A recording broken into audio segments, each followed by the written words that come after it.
Ngayong araw na mag-uumpisa ang inaabangang Premier Volleyball League PVL Opening Games for All Filipino Conference.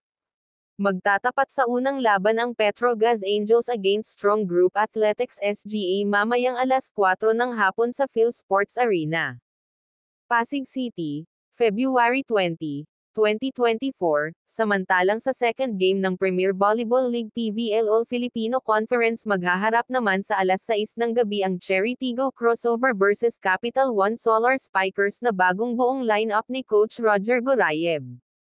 Mataas ang kampiyansa ngayon ng Petrogas Angels sa bagong season ng Premier Volleyball League PVL All Filipino Conference na sila ang isa sa powerhouse team ngayon ng Premier Volleyball League PVL matapos nilang magkampiyon sa katatapos lang na Philippine National Volleyball Federation PNVF Champions League Tournament Women's Division.